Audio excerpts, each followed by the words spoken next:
Hello everyone, so welcome to all. In this video today we'll be talking about ectopic pregnancy on our series of different gynecological and obstetric lectures.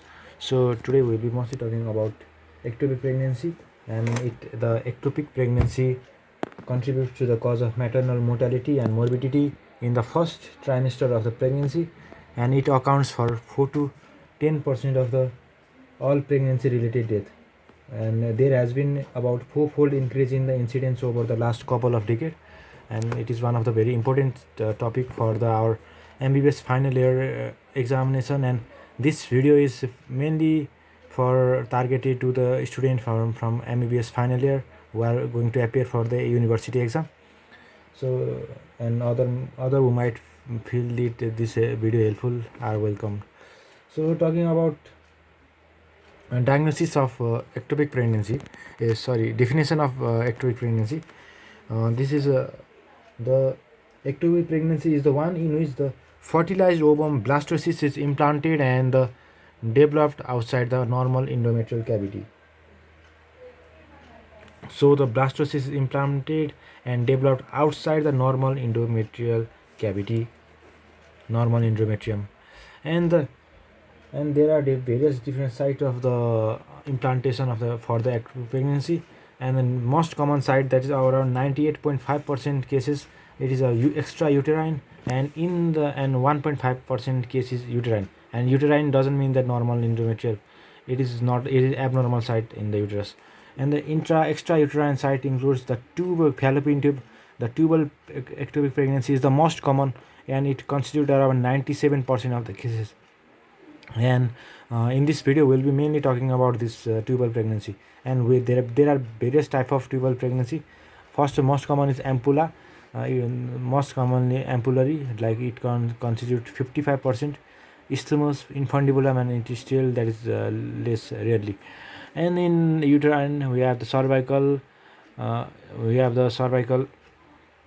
implantation, where the implantation is below at or below the internal os, and the angular one in the of the uterus, cornual, where the rudimentary one of the bicornate uterus is affected, is implanted, and in the caesarean scar in less than 1% of the cases. Also in the extrauterine we have other, like beside tubal we have the ovarian, 0.5% case. We have the abdominal, the primary, this is very rare. And the secondary we have the intraperitoneal and extraperitoneal broad ligament. And so that is all. And it's talking about the ovarian, the Spielberg's criteria is for diagnosis of ovarian. This is just for some quiz or MCQ type of exam. And the cervical ectopic pregnancy is diagnosed by Rubin's criteria. So that was all. And the primary abdominal ectopic pregnancy is diagnosed by Studiford criteria. Now we will talk about tubal pregnancy. The tubal pregnancy's incidence has been increasing, as we have already said. The reason are due to increased prevalence of chronic pelvic inflammatory disease, tubal plastic operations, ovulation induced, and IUCD use. Secondly, early diagnosis has also helped to detect some cases that were in past may have been resolved spontaneously. And early diagnosis and therapy may have helped to reduce the maternal death due to ectopic pregnancy. So ectopic pregnancy incidence varies from 1 to 300 and 1 in 150 deliveries. And they're talking about tubal pregnancy, and we have the various etiology for the causes for it. The first one is salpingitis and pelvic inflammatory disease. The salpingitis and PID increases the risk of ectopic pregnancy by 6 to 10 times. Why? Because the various factors cause the ectopic pregnancy in this condition. Because the first condition is there is loss of cilia of the lining epithelium and impairment of muscular peristalsis in fallopian tube. And secondly, there is narrowing of the tubal lumen. Also thirdly, there is formation of pocket due to adhesion between mucosal fold. And fourthly, the peritubular adhesion resulting in kinking and angulation of the tube. Due to all these conditions, there is implantation of the ovum. And in the The chlamydia trachomatis infection is the most common risk factor for this, and the salpingitis ischemica nodosa. This also increases the risk. In it, there is microdiverticula are found, which forms the nidus for the embryo to lodge in salpingitis ischemica nodosa. So that's why salpingitis and pelvic inflammatory disease is one of the most important cause for tubal pregnancy. Secondly, we have the smoking. Smoking increases the risk of ectopic pregnancy. Smoking affects the cilia and smooth muscle function in the fallopian tube. The iatrogenic factor includes various other components like contraceptive failure. The woman using any form of contraception, there is reduced risk of ectopic pregnancy, but in selected contraceptive failure, there is increased incidence of ectopic pregnancy. What I want to say is that the contraceptive overall reduces the pregnancy risk, both uterine as well as extrauterine. But if due to ovarians, sometimes contraceptive fails and pregnancy result, and at that condition there is increased incidence of ectopic pregnancy. So that's why that I want to say. The IUCD prevent the intrauterine pregnancy effectively. Tubal implantation too also it prevents to a little lesser extent, and so there is relative increase in tubal pregnancy if the pregnancy occur in IUCD institute. In sterilization operation, there is 15 to 50 chance of being ectopic if pregnancy occurs. This is due to sterilization failure, and it is highest following laparoscopic bipolar coagulation. And the use of progesterone pill or postcoital estrogen preparation increase the chance of tubal pregnancy, probably by impaired tubal motility. And we have the next iatrogenic cause, that is tubal surgery. Tubal reconstructive surgery to improve fertility, increase the risk of tubal pregnancy significantly. The pre-existing tubal pathology, impaired tubular motility, kinking of the tubal terminal structure are the contributing factor in here. Tubal reconstructive surgery. And we have intrapelvic adhesion after pelvic surgery, and we have assisted reproductive technology. Tubal pregnancy is increased following ovulation induction and IVF, ET and GIFT procedure. The risk of ectopic is 5 to 7%, and that of heterotypic pregnancy is 1%, in contrast to 1 in 5,000 spontaneous pregnancy. So that was all. It is important cause, and prior induced abortion can also significantly increase the risk for a tubal pregnancy. The previous ectopic pregnancy, if there is a previous history of one ectopic pregnancy, then the chances of ectopic pregnancy in next pregnancy is 15%. If there are history of 2 previous ectopic, the chances of ectopic in the next pregnancy is 30%. So, and if there is developmental defect of the tube, like elongation, diverticulum formation, and accessory ostia, then that leads to risk. And the transperitoneal migration of ovum, also contralateral presence of corpus luteum in noticed in tubal pregnancy. And that was all. The mode of termination of ectopic pregnancy, firstly by the tubal mole formation. The repeated small hemorrhages occur in the choriocapsular space, and various pathological process. There is either complete resorption or expulsion through the abdominal ostium, and that tubal mole can also result in pelvic hematocele. So the one of the mode of termination of the tubal active pregnancy is tubal mole. Second one is tubal abortion. This is common mode of termination if implantation occur in ampulla and infundibulum, and muscular contraction enhances separation and facilitates its expulsion through the abdominal ostium. The tubal rupture is predominantly common. It is common in ischemic and interstitial implantation, as the ischemic portion is narrow and the wall is less extensible. The wall may easily eroded by the chorionic villi.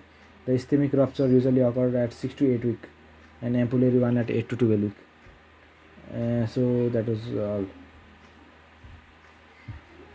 The rupture, and also the thing is that the rupture of ectopic pregnancy results in massive hemorrhage, as it is site of anastomosis for uterine and ovarian vessel, especially in the interstitial zone. And also the rupture can be the intraperitoneal rupture, which is common, and or the extraperitoneal rupture, that is rare. And we have next mode of termination is secondary abdominal pregnancy.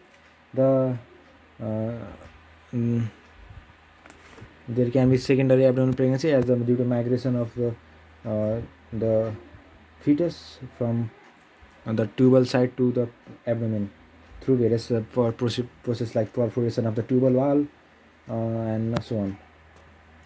And if there occurs secondary abdominal pregnancy, and then there are different fate of the fetus. There will be death of either there will be death of bathysis that result in complete absorption, or there will be massive intraperitoneal hemorrhage, or there will be infection. Fistula formation will be there between intestine, bladder, and umbilicus. And if there can be fetal death, mummification, suppuration, adipose cell formation, calcification, and the continue. And if continue till the term pregnancy, the risk of fetal malformation and deformation is more. And there occurs secondary broad ligament pregnancy. Rarely, pregnancy may continue in the same process as abdominal pregnancy between two layers of peritoneum. So, and that was all. Now we will talk about clinical feature of ectopic pregnancy. There are few the few clinical condition exhibit so the various varied feature, varied different feature, and so there are usually three clinically distinct type of ectopic pregnancy, clinical feature of ectopic pregnancy. First one is acute ectopic pregnancy, that is due to tubal rupture or abortion, unruptured ectopic pregnancy, and subacute chronic or old ectopic pregnancy. We'll now talking about acute ectopic pregnancy. And acute ectopic pregnancy is fortunately less common, that is in less than 30%, and it is associated with cases of tubal rupture and tubal abortion with massive intraperitoneal hemorrhage. And the history, talking about history, the patient profile is usually of 20-30 years. Incidence is maximum in this age group. That is it is being the period of maximum fertility, and the prevalence is mostly limited to nulliparous women and those who have been pregnant following long period of infertility. And the mode of onset is acute. The patient, however, has got persistent unilateral uneasiness in about 1/3 of the case before the acute symptom occur. And the symptoms, the classic triad of symptom in the disturbed tubal pregnancy are abdominal pain, amenorrhea, and vaginal bleeding. Pain, amenorrhea, vaginal bleeding. You can just remember these three classical triad. The abdominal pain occurs in 100% of the cases. It is invariably present and most constant feature. It is acute. The pain is acute, agonizing, or colicky. Otherwise, it may be vague soreness. The pain is located at the lower abdomen, unilateral, bilateral, or may be generalized. And there will be shoulder tip pain in 25% of the cases due to referred pain due to subdiaphragmatic irritation from hemoperitoneum that might be present. And we have the vaginal bleeding in 70% of the cases, that may be slight and continuous. The expulsion of decidual cast may be there also in 5% of the cases. And in amenorrhea, the short period of 6 to 8 weeks of amenorrhea may usually there may be delayed period or history of vaginal spotting also, and sometimes the amenorrhea may be absent also. And in about 10% there will be symptoms of syncope, that is dizziness, light headache, maybe an initial presentation. It is often due to intra-abdominal bleeding following rupture of tubal ectopic pregnancy. Now talking about in examination, we can see the various signs. We can find various signs. The general look is almost diagnostic. The patient lies quiet and conscious. They sweaty, they see perspice and look blanched due to hemoperitoneum. She has the pallor. The pallor is very severe and proportionate to the amount of internal hemorrhage. Pallor is due to hemorrhage. And there will be feature of shock. Patient present with the feature of shock. There is a rapid pulse rate. There will be tachycardia and rapid and feeble pulse. There will be hypotension. The extremities are cold, clammy extremities are there. And an abdominal examination shows the lower abdomen is tense, tumid, or tender.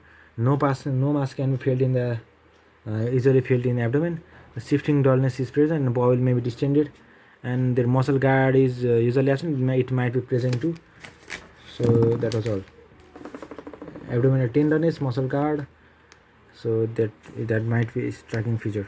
And the pelvic examination, there is a caution to the Pelvic examination is less informative due to extreme tenderness, and it may precipitate more intraperitoneal hemorrhage due to manipulation. So caution should be examined that it is the vaginal examination may precipitate more hemorrhage due to manipulation. So it is better to not do this. And if we do this, then we may find vaginal mucosa is blanch white. The uterus seems normal in size, slightly bulky and soft. There might be extreme tenderness on fornix palpation or on the movement of cervix. There might be cervical motion tenderness, and no mass is felt through fornix. Now talking about ruptured tubal ectopic pregnancy, the high degree of suspicion and an ectopic conscious clinician can only diagnose the entity at its pre-rupture state. There is a high frequency of misdiagnosis and physician delay. So the physician should include ectopic pregnancy in the differential diagnosis when a sexually active female has an abnormal vaginal discharge and or abdominal pain. This is especially so when the woman has some gut risk factor. So symptoms of unruptured tubal pregnancy are presence of delayed period or spotting with feature of suggestive of pregnancy. There might be uneasiness on one side of the flank which is continuous or at times be the colicky in nature. And the sign we have the on bimanual examination, uterus is usually soft, showing evidence of early pregnancy. There is a pulsatile, small, well circumscribed tender mass may be felt through one fornix separated from uterus. The palpation should be gentle, otherwise rupture may takes place and the massive intraperitoneal hemorrhage might occur. So that's why examination should be gentle.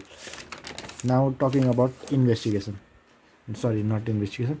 About the subacute or chronic ectopic. It is very difficult at times to diagnose the old ectopic because of variation of the clinical feature. Onset is usually insidious.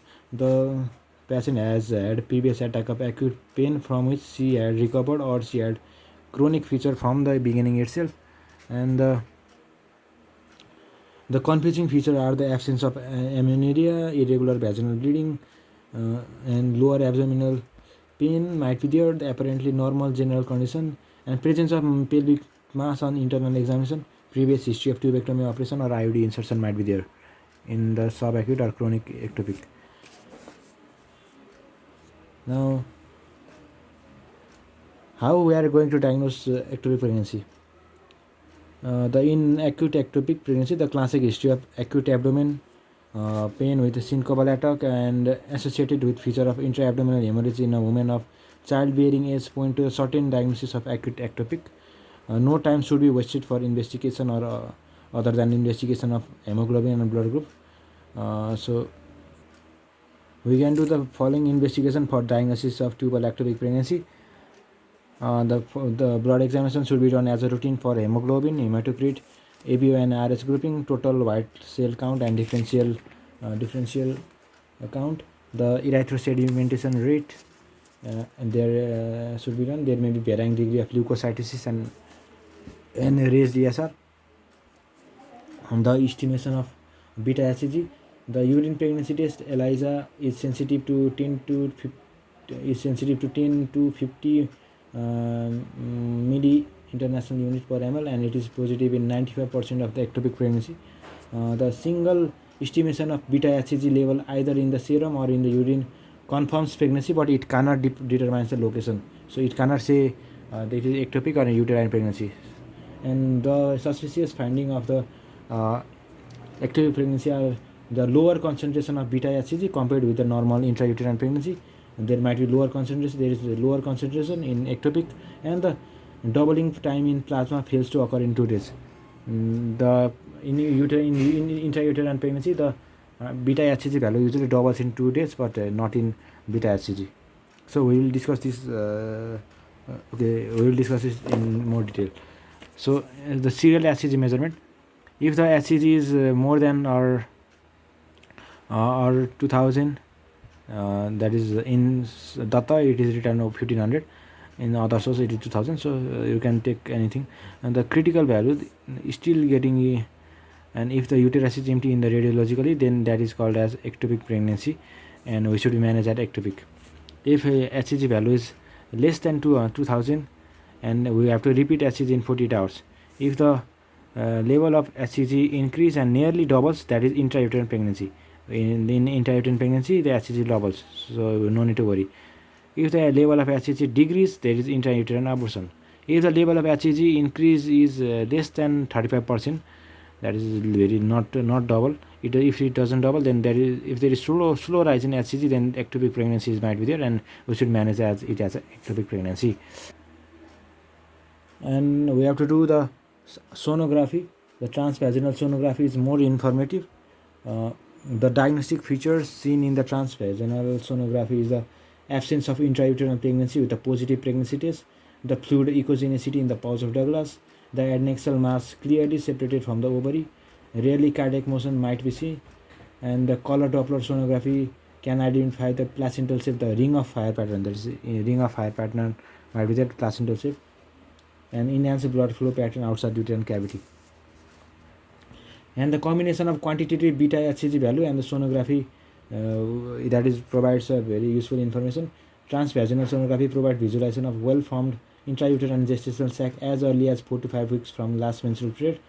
The lowest level of serum beta HCG at which gestational sac is consistently visible using TBS is more than or equal to 2000, and in Dutta it is written in 1500. That is known as discriminatory score. What is discriminatory score? The lowest level of serum beta HCG at which gestational sac is consistently visible in TBS, transvaginal sonography. And for a transabdominal sonography, it is 6000 IU per ml. So what does it want to say? That if we can see the gestational sac in the transvaginal sonography or TAS, then the beta HCG value should be greater than 2000 or greater than 6000 in the to the respective sonography scan. So again, here if beta HCG is greater than 1500 Dutta's value, and if there is empty uterine cavity, then that is ectopic pregnancy. And if it in early intrauterine pregnancy, level of HCG doubles in 48 hours, but in ectopic pregnancy the value increases but not double. So that was all. Then we can do the laparoscopy. It offers benefit in the cases of confusion with other pelvic lesion. It should be employed only when the patient is hemodynamically stable. The advantages are it helps in confirmation of diagnosis. It helps in removal of the ectopic mass using operative procedure at the same time. We can do diagnosis as well as treatment at the same time.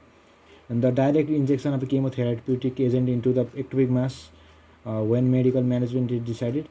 However, laparoscopic runs the risk of false positive or false negative diagnosis in some 2 to 5% case. And we can do coldosynthesis. What is coldosynthesis? It is through posterior fornix of vagina, blood is aspirated from the pouch of Douglas. It is simple and safe, and when sensitive TBS or laparoscopy is not readily available, coldosynthesis is still a diagnostic alternative.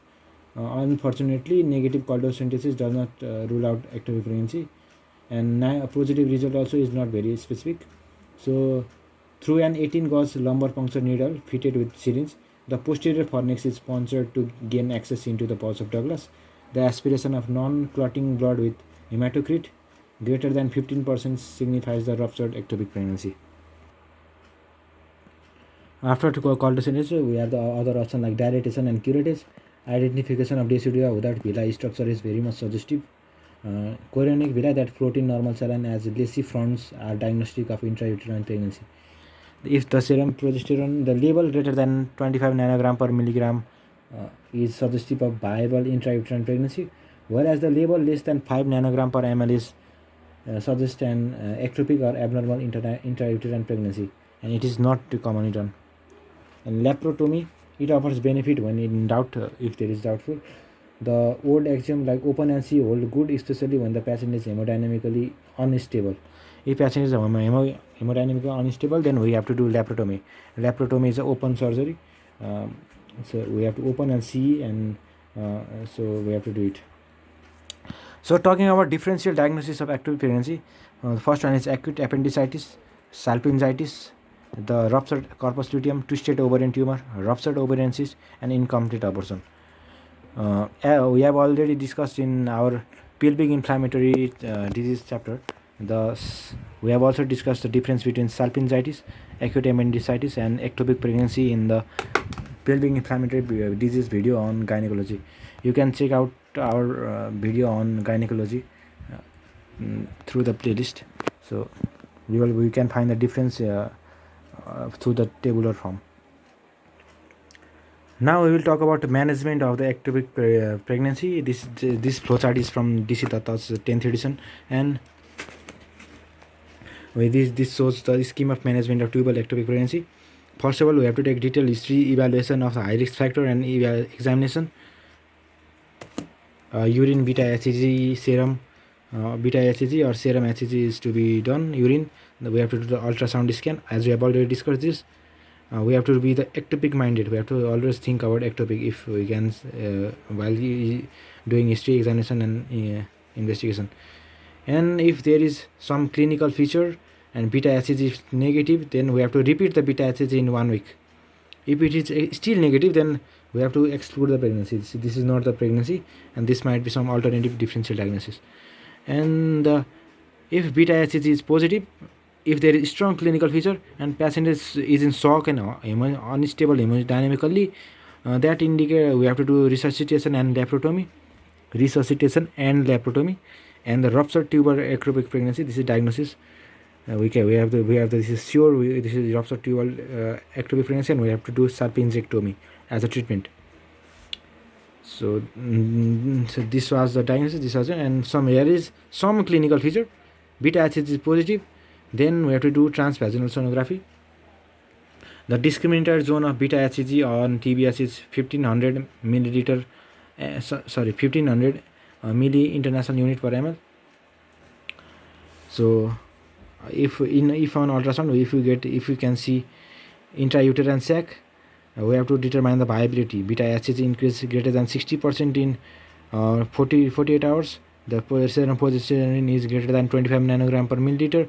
And again, if we repeat USC, then we can finally confirm the diagnosis as intrauterine pregnancy. No need to worry. And if there is empty uterine cavity with adnexal mass, and if we do the laparoscopy, we can find unruptured tubal ectopic pregnancy. We have the various options for the management. One is expectant management. The initial beta HCG is less than 1000. Falling HCG titer, ectopic mass diameter is less than 4 cm, no evidence of bleeding or rupture on TBS, no cardiac activity. That means beta HCG follow-up to detect the persistent trophothoracic disease, ectopic pregnancy.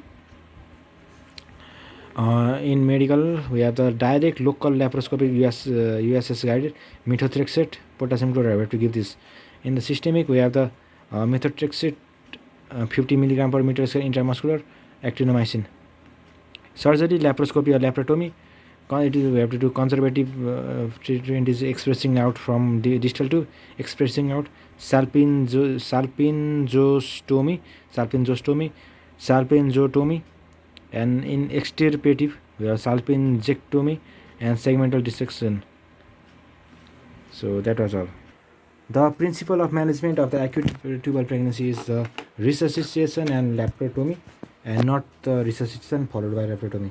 We have to do simultaneously both resuscitation and laparotomy. The anti-shock regimen are to be taken with simultaneous preparation for urgent laparotomy. We have to give the Ringer solution crystal is started if necessary with venesection. The arrangement is made for blood transfusion even if availability of blood is delayed. Laparotomy is done disparately.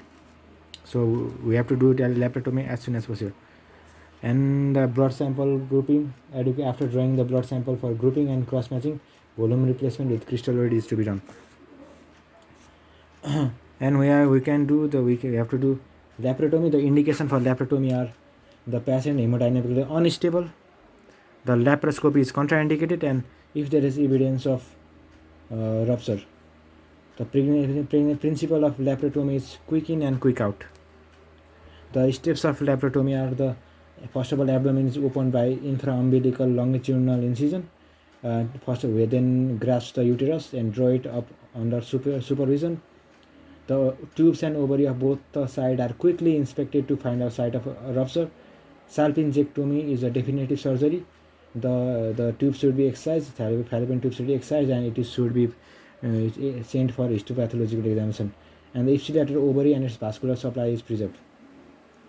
And subtotal hysterectomy is not needed unless it is an interstitial pregnancy.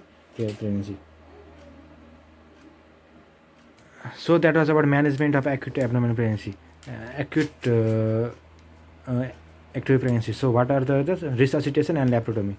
This was about if there is acute abdominal. For the management of unruptured tubal pregnancy includes expectant management, where only observation is done, hoping for the spontaneous resolution.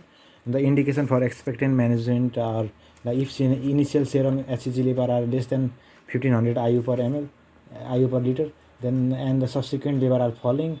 If the gestational sac is less than 4 cm, and if there is no fetal heartbeat on TBS and no evidence of bleeding or rupture on transvaginal sonography, then we can do the expectant management.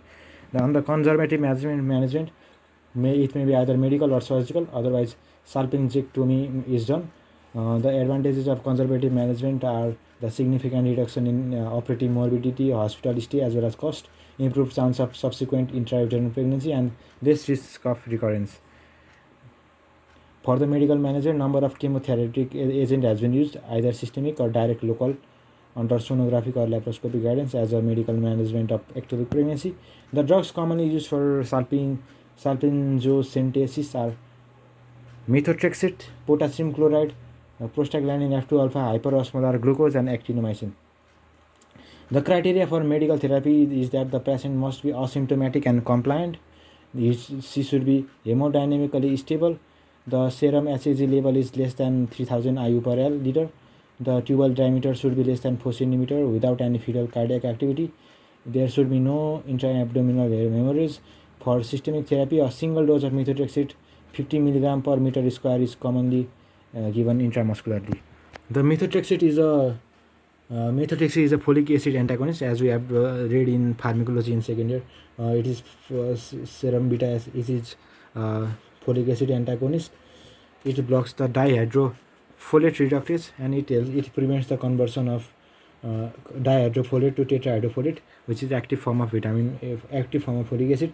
And there is a block in the synthesis of DNA, RNA, and finally, ultimately, the protein synthesis is blocked. And the dose is 50 mg per meter square intramuscular single dose. And the protocol for given it, the single dose methotrexate is given at D1, and we have to measure the baseline HCG as D1, and as D4 and day 4 and day 5 HCG level are checked.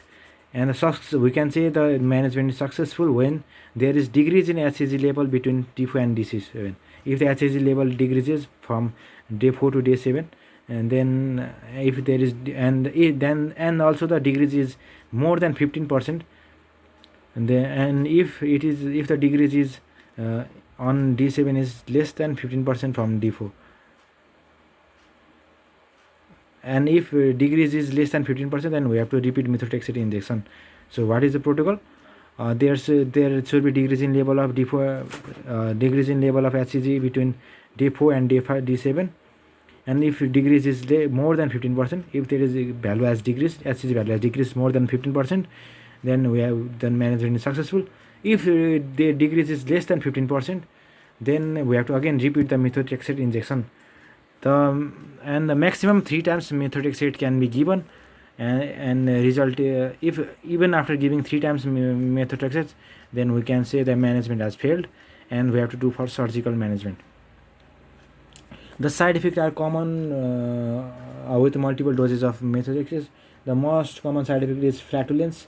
Other are mucositis, gastroenteritis, hepatitis, anemia, and bone marrow depression. The patient may complain of pain following therapy, and this is due to death of a trophoblastic cell and separation of ectopic pregnancy from tubal wall. Generally, the pain subsided in its own. And contraindication of methotrexate therapy is the absolute contraindication include breastfeeding, women, significant anemia, immunodeficiency state, sensitivity to methotrexate, active pulmonary disease. hepatic, renal, and hematological dysfunction. The relative contraindication are embryonic cardiac motion and gestational sac more than 3.5 cm. Then after that we can do the conservative surgery. This procedure is done laparoscopically. Surgery is the most definitive method of treatment. The indication are the cases not fulfilling the criteria for medical therapy if they have the and also the cases where the beta HCG level plateaus or rise despite medical therapy, and the tubal rupture and persistent fetal cardiac activities are some of the indication for conservative surgery. There are various type of surgeries we can do: the linear salpingectomy, segmental dissection, fimbrial expression, and salpingectomy. So linear salpingectomy is commonly done, and we will see the picture of this. So this is the procedure of linear salpingectomy. A longitudinal incision is made on the anti-mesenteric border directly over the site of ectopic pregnancy. So here, and after that, then the product of conception is removed by suction. The incision line is left open to be healed later on by secondary intention. These are not sutured; it is left as it is to be healed by secondary intention. And hemostasis is achieved by needle point electrocautery or laser. So this is the aspect. And after the conservative surgery or medical treatment, the estimation of beta HCG should be done weekly till the value becomes less than 5 MIU per ml, and additional monitoring by transvaginal sonography is preferred. Following laparoscopic salpingostomy, the persistent ectopic pregnancy ranges between 4 to 20%. The persistent ectopic pregnancy is due to incomplete removal of trophoblast. And in RS negative women, not yet sensitized to Rh antigen, anti-D gamma globulin 50 microgram, or if gestation is less than 2 weeks, or 300 milligram if gestation is more than 2 weeks, intramuscularly is administered as soon as following operation to prevent ICU immunization. And prognosis of tubal pregnancy is that immediate prognosis so far as maternal mortality is concerned has been markedly reduced due to early diagnosis and adequate blood replacement and surgery. Even in desperately ill patient, the chance of recurrence of ectopic pregnancy is 1 in 10. In a woman without any history of subfertility due to tubal pathology, fertility is not affected adversely. So expectant or medical management gives better result compared with salpingectomy. For prevention of recurrence of tubal pregnancy, the incidence of subsequent intrauterine pregnancy IUP is 60 to 70% in women with unruptured tubal ectopic pregnancy treated by conservative surgery. The incidence of subsequent ectopic pregnancy is about 10 to 20%, and successful conception is about 60%.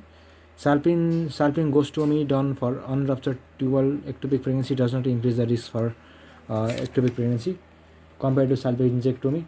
The conservative surgery for unruptured tubal ectopic pregnancy is beneficial. The future advice is main concern is the risk of recurrence.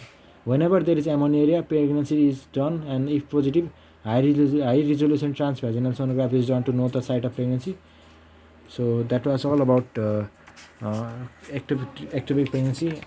So next time we will come up with a new video on obstetrics. Probably we will talk about gestational trophoblastic disease and another differential diagnosis for hemorrhage in early pregnancy. So thank you till then.